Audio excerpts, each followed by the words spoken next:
Welcome to the No Name Brand Podcast. My name is Sashka Hanarappel, actress, singer, dancer, turned brand marketing, sales, and advertising strategist who brands your soul. And each week I bring you an inspiring person or message to help you discover your undergod, turn up your leadership notches, challenge the status quo, because you're fast and furious with a powerful message to share with the world. Thank you for taking time out with me today, and without further ado, let's get our creative and wisdom juices flowing.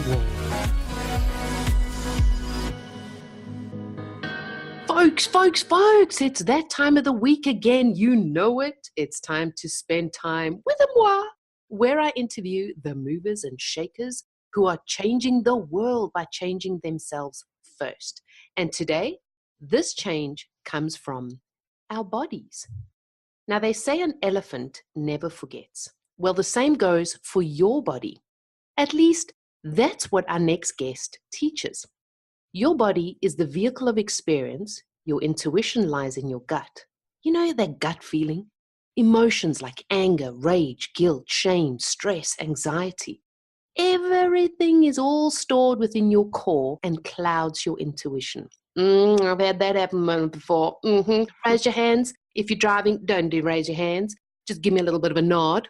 Now we feel directionless, moody, emotional, overwhelmed, just downright meh. Now, with over 25 years in emergency medicine, 17 years in educating professionals about addictions, 14 years personal training and body alignment, a duo team, Ta and Kole, have one mission: to get people pain-free in their bodies using a specially designed Bio-integration-Tenchnique. B.I.T is what it's called. Now, instead of trying to control the body, how about working along with it? Now, the body doesn't like to be forced to do anything. Who the heck does like being forced to do anything? So why do we assume our body does? Just because we've conditioned to do that? It has a natural propensity for ease, and the body can learn to do just about anything from habit. But we know if the habit is one of consistent dis-ease, the body will go into protection mode and stay there out of habit. Now, dis-ease is habitually self-destructive. We've all experienced it. So what do we do to be at one with our bodies? Or as Moana would sing, how far I'll go. Well, we're going to find that out. Please put your ears together and let's welcome the one, the only, Kole Whitty. Hello, Kole. Hi, how are you? I'm wonderful. Now, Kole, it's 4:00 in the morning where you are right now, right? It is. That is true. And that's why today it's just Kole and not Ta and Kole. That's pretty cool. Where are you in the world today? Or where have you just recently been? Sure. Well, right now I'm in New York City. We travel full time according to our workshops and retreats. So currently in New York City, en route to Salt Lake City, Utah here this weekend. Oh, that's pretty cool. I'm manifesting workshops in New York City. So I'm like, yes, I need to get there. So how did you and Ta meet, and how did it become a business? Well, how we met in the business was kind of like anything else. It was an evolutionary process and not a plan. We actually met in Las Vegas, which is a strange place for two health people to meet. Yeah, it's true.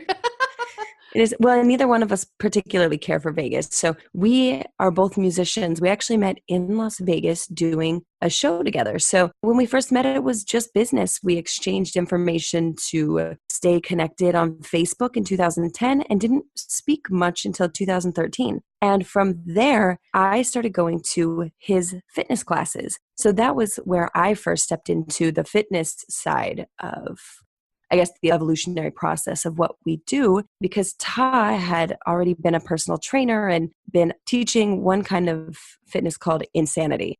So I thought I would never do such fitness. It's, sick. Why would people, these boot camps?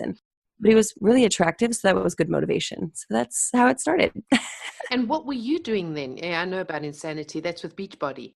So that's yes. pretty intensive, yeah. What were you doing at the time then? At that time, I was doing music full time, but on and off, I've worked with substance abuse education or really helping people with addiction and understand the underlying needs that are being fulfilled through addiction.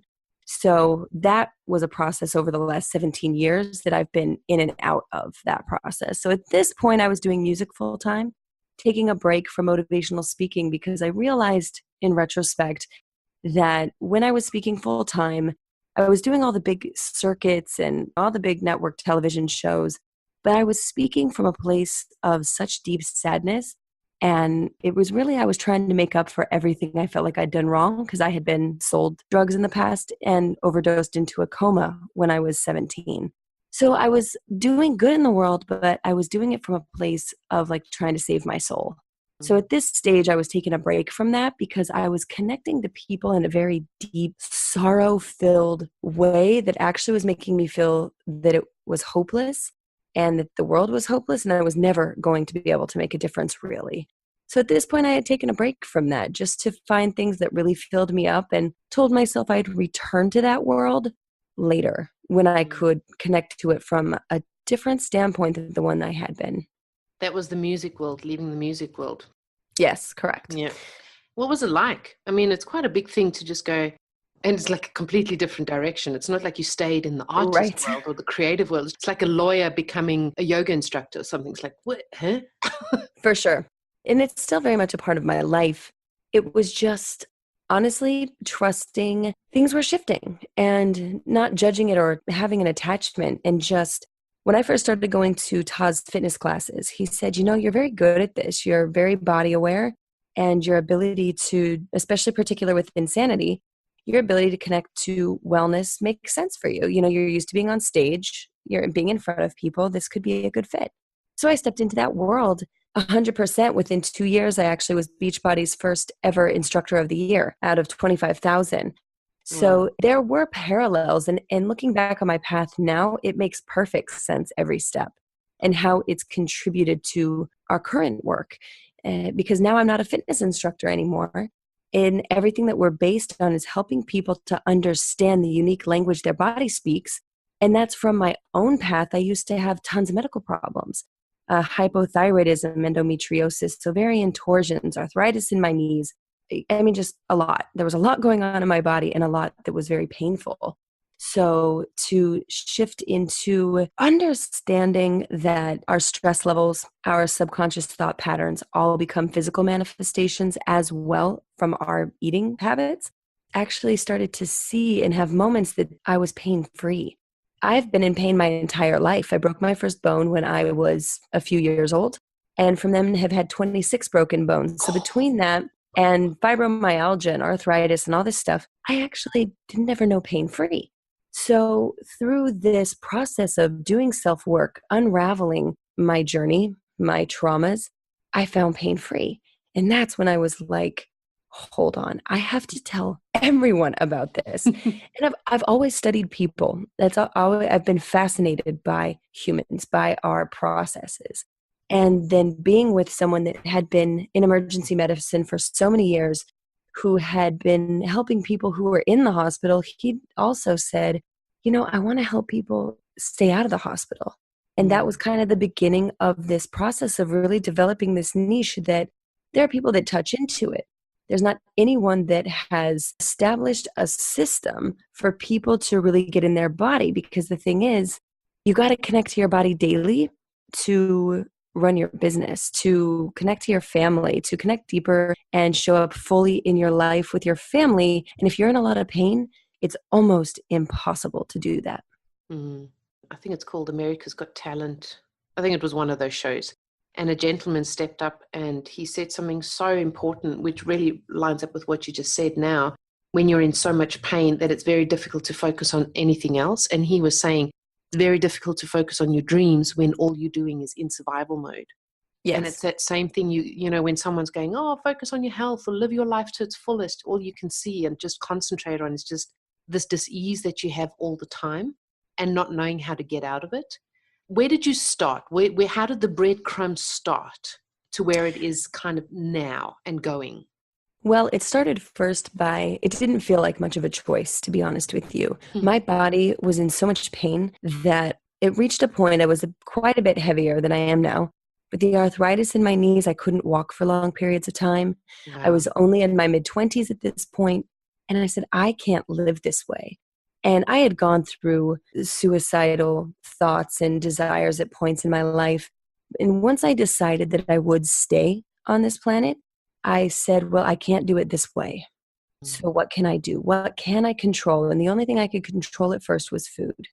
So I started researching, like everyone else, diets, cleanses, juicing, like whatever, and activity. But the thing was, my body hurt so much, I couldn't do a lot of activity.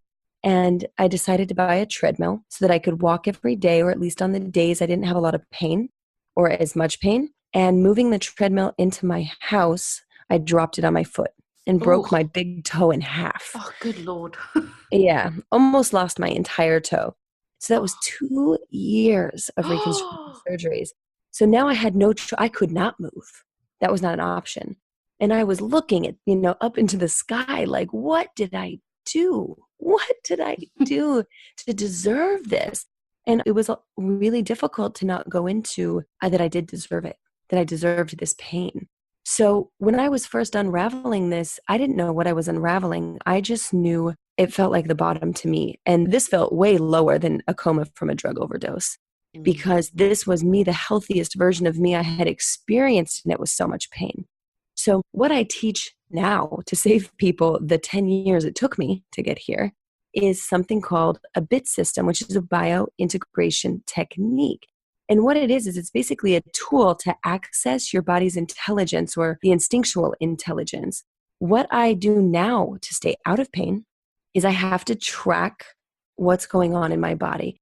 So I do the Bio-integration-Tenchnique is a series of stretches, breathing, and body scans to see what's going on in my body. Now, I'm not there to track pain. I'm there to see the truth, because if I don't know where my body is, how can I have set actionable steps to understand how to get it to where I want to be? So it's so simple. It's a graph system where what's my stress at work? What's between a 1 and 10? If 0 is no stress and 10 is, extreme stress, what's my stress at work, financially, romantically, with my family? And then I scan through my body to look for patterns. And I start with my head. Do I have headaches? What's that like between a 0 and a 10? 0 being no pain, 3 being like discomfort, 10 being extreme pain. And going from head to toe to really see if what I'm doing throughout the day is helping. And then, am I hydrating? Am I fueling my body in such a way to help it function in a healthy way? Because everyone is getting into biohacking. The problem is you're still hacking through. You're still not a team. You're still not really integrated with your body and working with it instead of trying to work against it. Yeah, so I really believe that ease, pleasure, and freedom are the reward for integrating with your body. And when you're integrated, when you're really listening, you'll never follow a diet again. And it is a lot at first. But unless you say you might be in a lot of pain, but maybe it went from a 10 to a 7, that if you didn't know and have proof of like a daily journal that it's down to a 7, you may give up. And I don't want people to give up, because I'll tell you, once you know pain-free is possible, even just the little like cracks in it that you can see and experience those moments at first, it's so worth it. And I have seen so many miracles now that, anyone's body is capable of anything. It is capable of anything. Just the way that we condition it's just the way it is. We've just been conditioned by a lot of things of what we should be doing and would be doing and whatever. Drink milk because it's good for your bones and stuff like that. And my kids came home, the one about 2 weeks ago, and they said, oh, I need to drink a lot of milk because it's good for my bones. And I said, who said that? Oh, can you prove that? And they were like, no. And I said, you need to challenge the status quo. Yeah. Are you doing what you're doing as well with educating children so they get to learn their bodies as well? Because a lot of kids have stress in school. They have headaches, and as an adult, you'll just pop a tablet. And the kids are kind of like, oh, man, how do I deal with this? Where's it coming from? Yes. In fact, I'm starting to do a lot more workshops specifically for teenagers, because I'm treating the adults of their teen and childhood traumas, their stomach issues and headaches for kids, and anxiety. So I come from Utah. I was born and raised in Utah. And 40% of teen girls there are suffering from depression. And the males are only reporting about 20. At the high 40%. 40.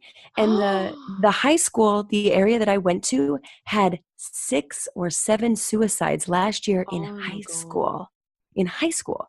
So what is that telling us? I mean, in the state of Utah, the rate of between 10 and 17 years old, the rate of suicide's gone up 22% every year since 2011. So that tells us right now that stress, they're getting sick more often. They're complaining of headaches and stomach aches, and they're not sleeping. They can't concentrate. And we're coming up with all these diagnoses to say, yes, something's wrong with you, not something's wrong with the system. And the way that our systems have changed and how quickly we will put children on medication becomes, students in college on medications that are stuck on the idea seeking what's wrong with me. And when we try to figure out what's wrong with us, then later we're going into cognitive therapy to work on our mind or these deep spiritual practices, but where our body is speaking to us all the time. And we have to also do experiential trauma release to really let go of and move forward into consciousness. And a lot of times the body's being completely left out. And women especially are damaging and hurting their body. And it's not only is it left out of transformative experiences, when we do come to heal, it's often the one getting the most abuse. And we're not teaching kids to listen to their bodies. And there is so much, it's constantly communicating. And look at what they're seeing online. School shootings, terrorism, natural disasters. Our mind does not know the difference when it watches these things between an actual personal threat or what is an external threat. So everything that they're hearing is also leaving this subconscious state of fight or flight all the time and creating a perpetual state of high anxiety. Do your bodies heal differently? I mean, do bodies heal differently with your B.I.T technique according to masculine and feminine, or what have your discoveries been? Well, the B.I.T technique isn't designed to heal. It's more of the tracking system. As far as healing, it's just important to know that you have to find states of relaxation, not just rest. So the body cannot regenerate and it cannot restore if it's not relaxed. So I tell people it's the difference between a car being in park and a car being off. If the car is just in park, the engine is still running. And if it stays running all the time, the car is going to break down, or it's going to run out of gas, or it's going to have mechanical issues. We have to find a practice for as an individual. Now, I do help people to find their practices, or I do like somatic experiential trauma release, like TRE, which is trauma release exercise, which is a series of stretches and fatiguing of your major muscle groups to cause a full body neurogenic tremor. So it resets the nervous system. So I have modalities and tools for people to try, but ultimately everyone's different. It's finding kind of your magical formula for you. So the B.I.T system is really just a track, but when we do retreats in particular, or our really deep transformative trips to Peru, or working with plant medicines in Peru with guides, we are looking to fully transform trauma and teaching people how to access relaxation, because without it, their body will begin to break down.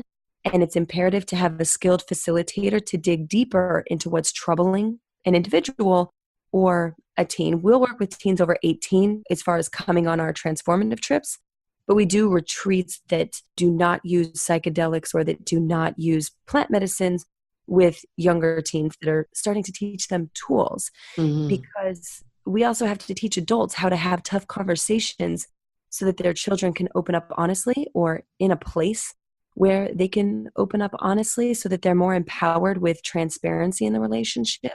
Because a lot of the time they're getting used to stress and anxiety being normal. So we need to let people know, let teens know, let young women know it's not normal. So maybe that means how to identify stress and how it physically manifests. Maybe it's skills to release stress and anxiety, breathing techniques, how to navigate overwhelm, how to ask for help and not act like we're so tough, and just giving them different tools. What's been the most humbling miracle up to date? Let's see. Humbling, I would say, a moment where I sat with a grown man who his whole life has been told, you've got to man up, you've got to be tough, you've got to protect women and be strong, and to hold him as he cried after losing his wife. He's a very respected, I'm not even going to say what field of medicine because I'm not even going to give any more information about him, and who has spoke on major stages helping men all over the world.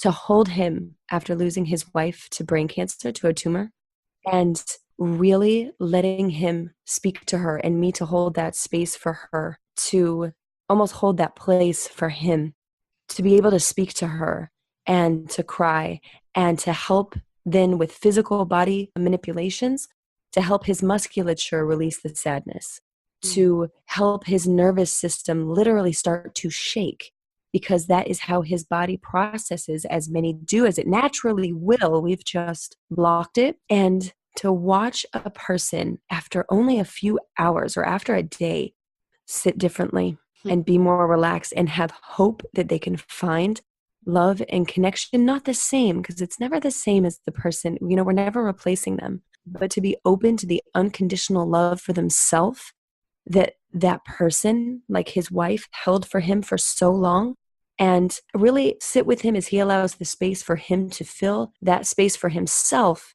and know that he can allow someone else into that space again. Because he had the purest love that most honestly never experienced on that level. And his wife was sick for 5 years, and he lived with her those last 5 years and took her on vacations and really gave her the best that he could.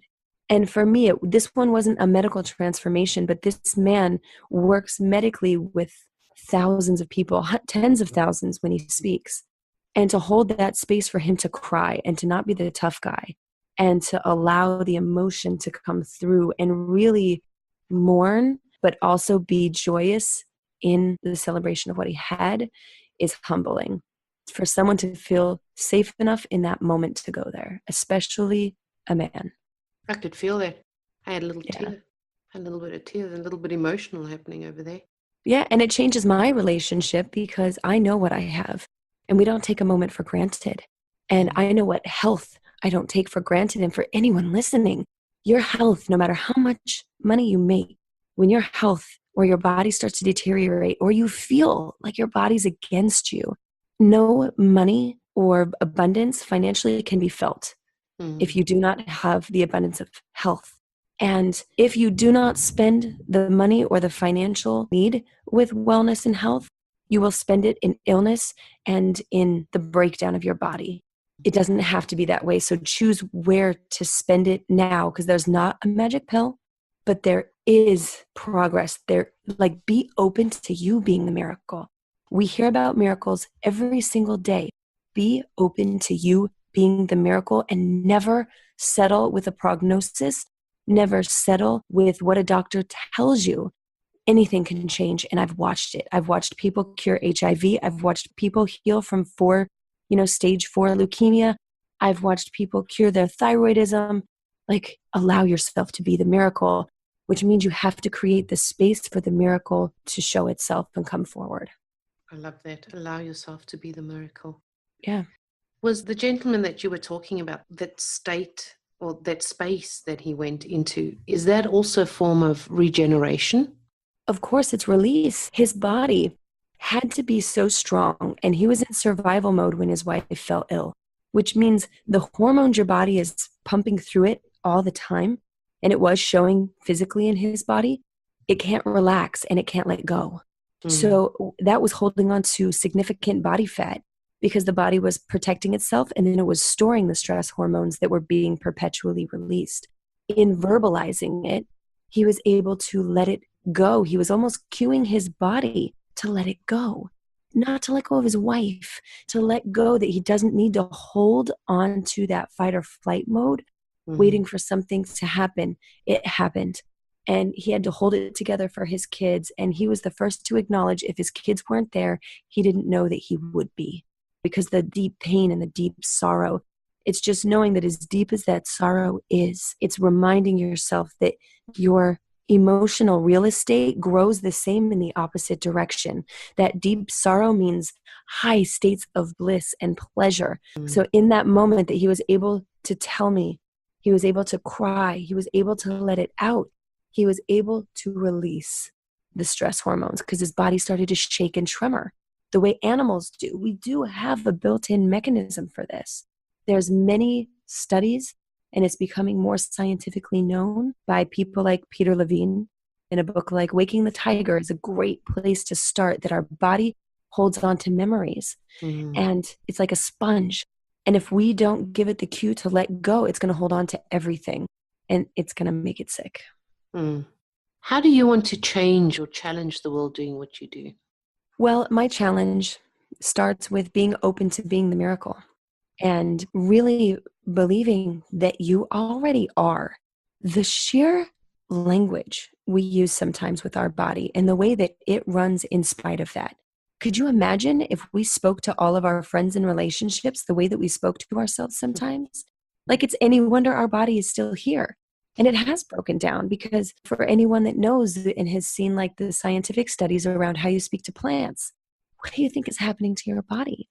So for me, where this transformation and what I encourage people to do is to not be afraid of their body, and to understand, especially for women, the rate that we have endometriosis and PCOS and incontinence issues and pelvic pain.